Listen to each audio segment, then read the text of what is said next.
നിങ്ങളൊരു role apply ചെയ്യുമ്പോഴത്തേനും ആ റോളിലെ job description ഓരോന്നും ഇരുന്ന് വായിക്കണം. ഞാൻ വന്ന സമയത്ത് ഒരു 50-60 റോൾസ് ഒരു CV വെച്ചിട്ട് ജസ്റ്റ് ഡയറക്റ്റ്ലി വെറുതെ അപ്ലൈ ചെയ്തു. എനിക്കാകെ 1-2 ഒക്കെ ആയിരിക്കും വിളിക്കുന്നത്. ബട്ട് അതെന്തുകൊണ്ടാണെന്ന് വെച്ചാൽ അവർ നോക്കുന്ന ജോബ് ഡിസ്ക്രിപ്ഷൻസ് ഉണ്ടാവും. മീൻസ് അവർക്ക് എന്താണ് വേണ്ടത്, ആ സ്കിൽ അതിനകത്തുണ്ടെങ്കിൽ മാത്രമേ അവർ ഫസ്റ്റ് സ്റ്റേജിൽ പോലും അവർ വിളിക്കുള്ളൂ. സോ നമ്മൾ ഓരോ ജോബ് ഡിസ്ക്രിപ്ഷൻ വായിച്ചിട്ട് അതിൻ്റെ അനുസരിച്ച് നമ്മുടെ സ്കിൽസിനെ മോഡിഫൈ ചെയ്ത് വേണം ഇവിടെ അപ്ലൈ ചെയ്യാനായിട്ട്. നമ്മുടെ നാട്ടിൽ അപ്ലൈ ചെയ്യുന്ന പോലല്ല.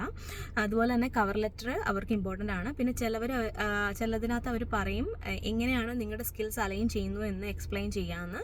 പിന്നെ ഇവിടെ സിവിൽ അപ്ലൈ ചെയ്യുമ്പോഴത്തേനും നമുക്ക് ക്വസ്റ്റ്യൻസ് ആൻസർ ചെയ്ത് മാത്രമേ ഒരു ആപ്ലിക്കേഷൻ സബ്മിറ്റ് ചെയ്യാൻ പറ്റത്തുള്ളൂ. അത് നമ്മൾ ടൈപ്പ് ചെയ്ത് പിന്നെ എറേഴ്സ് കറക്റ്റ് ചെയ്യുക എന്നുള്ളതാണ് ഞാൻ സജസ്റ്റ് ചെയ്യുന്നത്. ബിക്കോസ് ChatGPT യൂസ് ചെയ്ത് ചെയ്യുന്നത് അവരത്രയും പ്രൊമോട്ട് ചെയ്യുന്നില്ല.